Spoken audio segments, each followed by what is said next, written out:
Hey guys, so today what we'll be looking at are these two keyboard cases. They're both for the Samsung Galaxy Tab S7 and S7 Plus. I've already done a separate review on this keyboard which has a trackpad. What we're doing today is looking at the comparison of the one without trackpad and the one with a trackpad. So let's just look at the back of the box where the specs are. When we go to the specifications, so they both use the same battery for charging. On the left side, the one without the trackpad, it uses a micro USB cable, and the one on the right, even though it says micro USB, it actually uses a type C cable. That's one of the big differences. Standby time on the left is 100 days and the one on the right is 30 days. The reason why the one on the right has less standby time is because it uses more energy due to the fact that it has LED backlit and it has 7 different colors and it has 3 different brightnesses on that. The one on the left has no LED at all for backlight.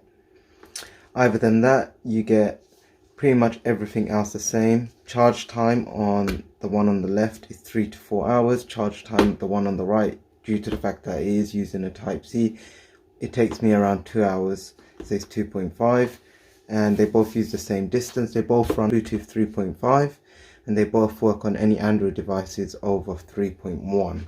Just quickly look at it. So let's just zoom back out, guys. So let's open the one on the left first.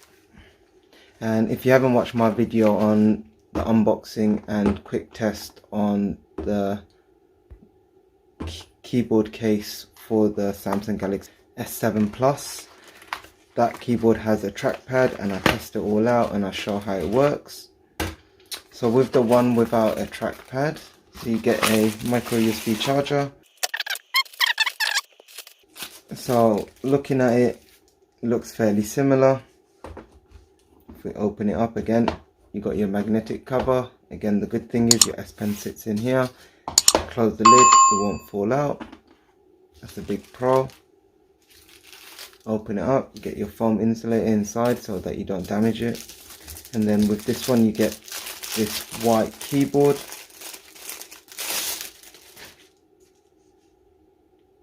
As you can see, without the trackpad the keyboard's a lot smaller.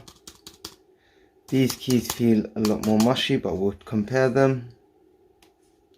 And as you can see, it's lighting up with power, so it has already some charge. And to connect, you just press the connect button and it goes into the little Wi-Fi image there to show that it's connecting. And then you have your caps lock light and your charge light. It has some shortcut functionalities on the top here, but yeah, so that's about it. As you can see, it is magnetically in place and it does hold, guys. So let's just put that one to one side for now and we'll compare it with the one I'm currently using. Looking at these cases side by side, they're identical in size, they're pretty much identical in design, fake leather look, as you can see.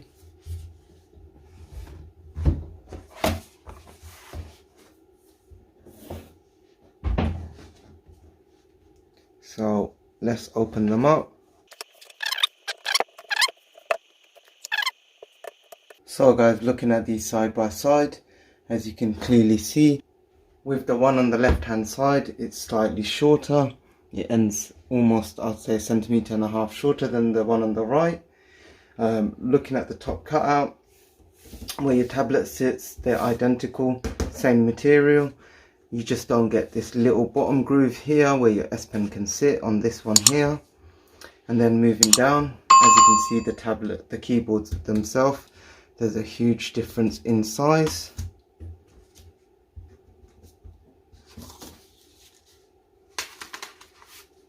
In all dimensions. The white one is slightly thicker, but in every other way it's smaller. Not that much smaller considering there is a trackpad. And that's another reason why the battery life on this is less. The trackpad does use a lot of battery, guys. both identical materials. So yeah, looking at the button layouts,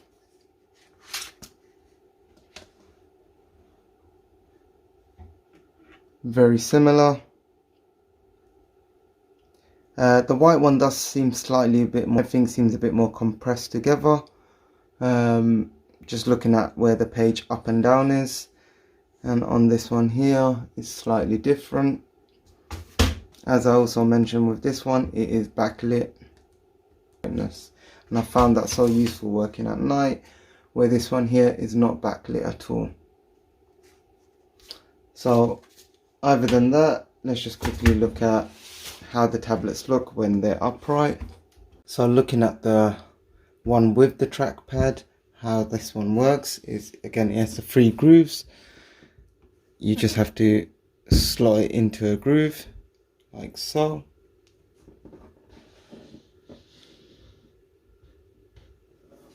And then once you're happy, you just need to put your keyboard in place.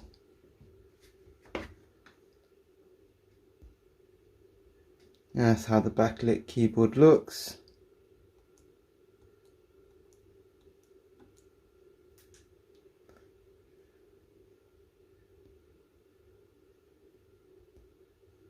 And you have the 3 adjustments. So the max adjustment would be where the keyboard ends here.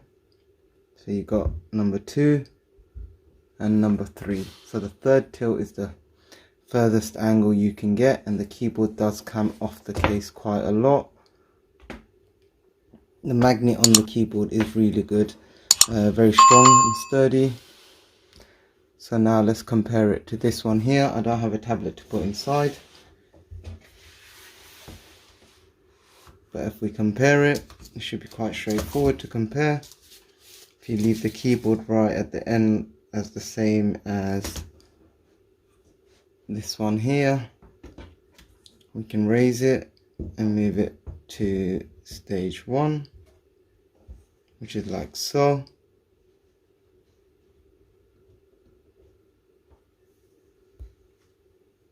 Then you've got stage 2,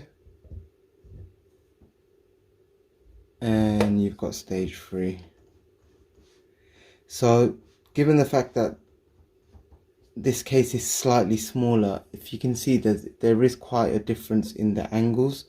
This one's still a lot higher up, almost straight. This one has a lot more of a tilt, which I think is better. To compare these two in terms of the max tilt on that one is the 2nd tilt pretty much on the bigger one, sorry, on the one with the trackpad. So there is a difference. Obviously the keyboard is huge compared to that when you look at it side by side. So in terms of the keyboards themselves, obviously that's the main part of this. The case is a case. The keyboards, guys, this one feels a lot more mushy than this one. This one I've been actually getting used to.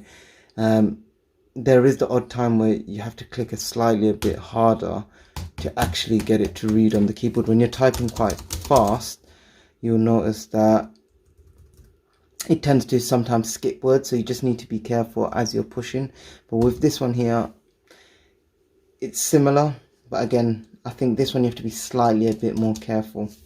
Also with the size of the keyboard, this one just feels a lot more natural to type on, because you get your palm rest here and you have the trackpad. It just feels a lot easier to type on. Other than that, guys, the backlit for me is the other must have, and the fact that it has a Type-C connector. These are very important for me when multitasking and using it. Just makes my life easier. Battery life, they've both been very similar. This one has a lot more standby time, but when it's been used, it does run out pretty much within the same time. I get on average probably 6-7 hours from each one. But with this one here, I can charge it through the tablet using the Type-C to Type-C connector. With this one here, I have to use a micro USB, which is a bit annoying. In terms of prices, this keyboard cost me £50 from Amazon. Haven't found this keyboard anywhere else, especially with the Type-C connector. This keyboard here, on average, is around £25 to £35. for the keyboard case. But if I had to pick one, guys, if you want the best of the best, you know, obviously you can go for the Samsung, which is £220 for the official case. But for me, this one here, hands down beats this one for the extra £15 to £25. Hands down beats it. If you're on a low budget, go for this one. You still get your productivity. You just need to plug in a separate mouse. This one just an all-in-one package. So that was a quick comparison, guys. If you like this video, please like and sub. I'll leave links down below in the description.